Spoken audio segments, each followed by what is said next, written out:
पादयात्रा अमृत महोत्सव, हमारे आज़ादी का अमृत महोत्सव के अंग पे ये पादयात्रा हम करने जा रहे हैं। ये यानागुंदी से लेकर के सुलेपेट तक 108 किलोमीटर ये पादयात्रा है। कांग्रेस के सभी कार्यकर्ता हर डिस्ट्रिक्ट में 75 किलोमीटर मिनिमम पादयात्रा करना चाहिए।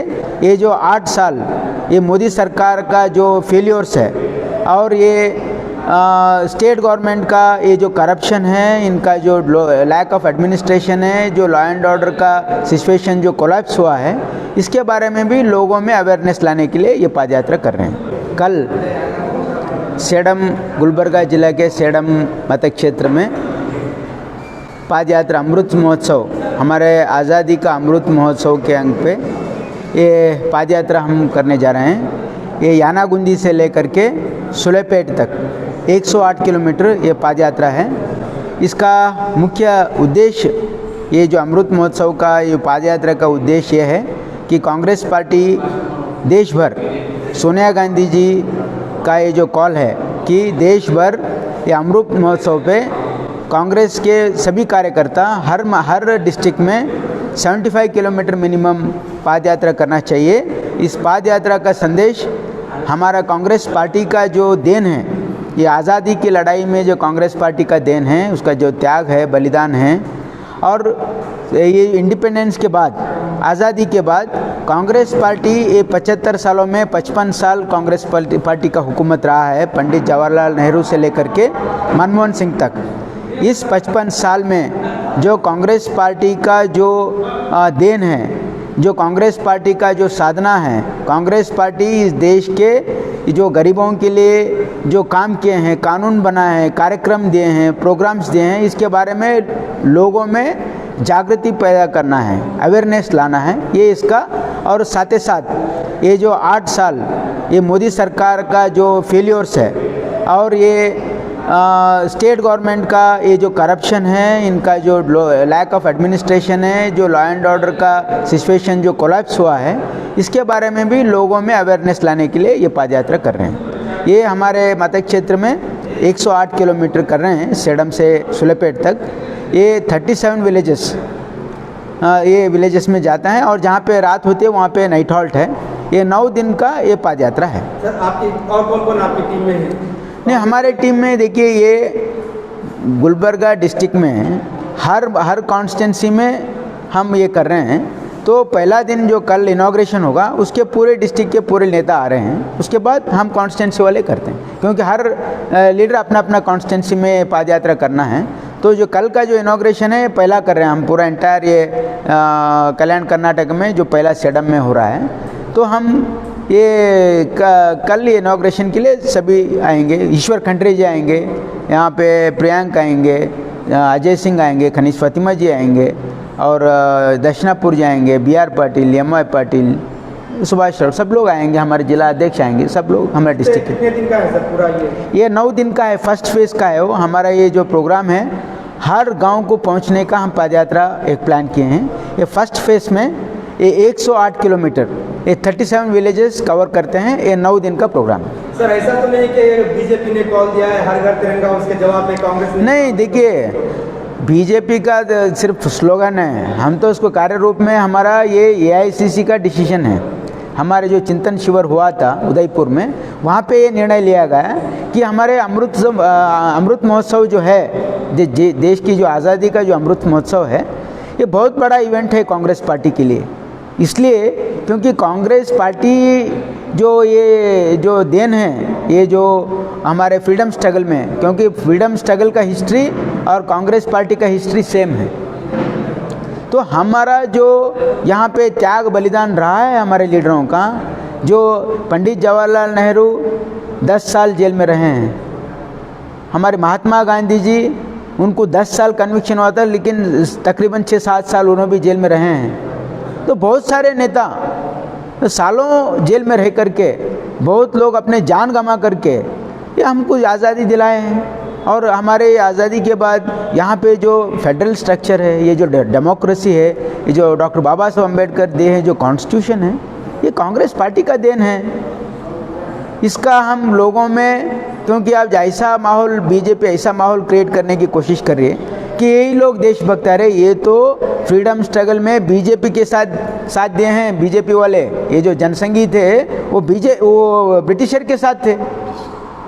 कोई हमको देशभक्ति का पाठ पढ़ाने आया है, इसका हम जवाब नहीं दे रहे हैं, लोगों में इल्म लाने की कोशिश कर रहे हैं। सर, होने जा रहा सेलिब्रेशन कैंसिल किया गया, जैसा कि मिडनाइट में अर्जेंटली एक प्रेस कॉन्फ्रेंस करके ऐलान करना पड़ा। करेक्ट। देखिए, रात के 12:30 बजे ये चीफ मिनिस्टर प्रेस कॉन्फ्रेंस कर रहे हैं, तो आप सोचिए उनको उनके कार्यकर्ता खुद बताएं कि आपका कोई साधना समावेश करने की ज़रूरत नहीं है। इसलिए ज़रूरत नहीं है कि ये बीजेपी हुकूमत में क्या भी यहाँ पे प्रोग्रेस नहीं हुआ है, कुछ भी हासिल करे नहीं है एक साल में, तो क्यों कर रहे हैं? लॉ एंड ऑर्डर कोलैप्स हुआ है यहाँ पे, जो एडमिनिस्ट्रेशन है एंटायर कोलैप्स हुआ है, एडमिनिस्ट्रेशन ही नहीं है। यहाँ पे मटका चल रहा है, यहाँ पे क्रिकेट बेटिंग चल रहा है, यहाँ पे क्लब्स ओपनली चल रहे हैं, यहाँ पे दिन दहाड़े चोरी हो रहे हैं, डकैती हो रहे हैं, मर्डर्स हो रहे हैं। यहाँ ये जो पुलिस स्टेशन है, ये रियल एस्टेट माफिया के आर्बिट्रेशन सेंटर हुए हैं। तो ये जो गवर्नमेंट में 40% करप्शन हो रहा है, ये रिक्रूटमेंट ये बीजेपी गवर्नमेंट हराज कर रही है। पीएसआई देखिए ना, पीएसआई का जो ये हगरण चल रहा है, इसमें ये हराज हुए सो है, विधानसभा में हराज किए हैं लोग। तो ये गवर्नमेंट टोटली नालायक गवर्नमेंट है। इसको मेरे ख्याल से लोग उखाड़ के फेंकने वाले हैं, सिर्फ इलेक्शन का इंतजार कर रहे हैं। क्या सर बीजेपी की गवर्नमेंट लॉ एंड ऑर्डर नाम की कोई चीज़ नहीं है? बीजेपी के जो प्रेसिडेंट थे उनकी गाड़ी को हिलाने की कोशिश की गई है। That's what. देखिए, बीजेपी की कार्यकर्ता बीजेपी के अध्यक्ष की गाड़ी उठा के फेंकने की कोशिश किए हैं, तो आप समझ सकते कितना गुस्सा बीजेपी कार्यकर्ताओं में अगर है, ये सरकार के खिलाफ है, तो आम आदमी कितना गुस्सा है आम आदमी में इस सरकार के ऊपर।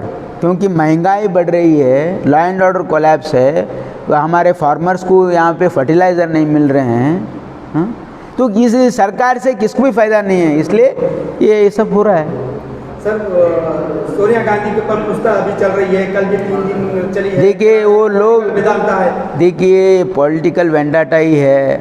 ये लोग जितने भी इंक्वायरी करने दो, सोनिया गांधी जी ने क्लियरली कहा है इसमें ना मनी ट्रांजैक्शन हुआ है, और ये जो यहाँ पे कांग्रेस पार्टी का या हमारे नेताओं का 1 पैसे का भी इसमें गलती नहीं है। सिर्फ बीजेपी ये लोगों में मैसेज देना चाह रही है कि हम जो भी हमारे खिलाफ आवाज़ उठाते हैं, हम उनका आवाज़ कुचल देंगे। ये ईडी, इनकम टैक्स, सीबीआई इससे डराने की कोशिश करे। कांग्रेस पार्टी डरने वाली नहीं है, ना सोनिया गांधी डरने वाले हैं, ना राहुल गांधी डरने वाले हैं, ना कोई कांग्रेस के नेता डरने वाले हैं। बीजेपी कर रही है, क्यों? अगर से आप क्रिस्टल क्लियर हैं तो आप डर क्यों रहे हैं? हम तो नहीं डर रहे हैं, हम तो नहीं डर रहे, हम तो फेस, देखिए हम तो फेस कर रहे हैं, हमारे लीडर्स कोऑपरेट कर रहे हैं ईडी से। ये 7 साल से चल रहा है केस, ना एक एफआईआर है। 7 साल पहले नोटिस इशू हुआ है। ये 7 सालों तक क्या इन्वेस्टिगेशन? मेरा एक सवाल है ईडी से, ये 7 साल की जो इन्वेस्टिगेशन चल रही है, 7 साल तक क्या भी नहीं करी? जब इलेक्शन नज़दीक आ रहे तो ऐसा, तो 7 साल तक क्या ईडी सो गई थी? अगर इनके पास प्रूफ है तो क्यों एक्शन नहीं लिया गया? एफआईआर क्यों नहीं किया गया है? इसमें कुछ भी नहीं है। तो इसलिए सिर्फ लोगों में मैसेज देने के लिए कि हम अपोजिशन को डरा सकते हैं, लेकिन कांग्रेस पार्टी से डरने वाले नहीं। जेपी नड्डा कह रहे हैं कांग्रेस जो रोड के ऊपर चल रही है, झूठ का मूवमेंट चला रही है। JP Nadda BJP president. देखिए, जेपी नड्डा जी से मेरा इतना ही सवाल है, ये जो हमारे कटील का जो गाड़ी उठा के फेंकने की कोशिश किए हैं बीजेपी वाले, ये किस लिए हो रहा है? ये क्या कांग्रेस पार्टी के कार्यकर्ता किए हैं क्या? बीजेपी के कार्यकर्ता में इतना आक्रोश है, तो सामान्य जनर में जो कॉमन मैन है उसमें कितना आक्रोश है, ये देखिए आप। ये पहले ये समझिए आप, कांग्रेस पार्टी विक्टिमाइज, ये जो पॉलिटिकल वेंडाटा के खिलाफ है, ये हमारी लड़ाई सोनिया गांधी जी और राहुल गांधी जी को ईडी बुलाए इसलिए नहीं है, ये जमहूरियत को बचाने के लिए।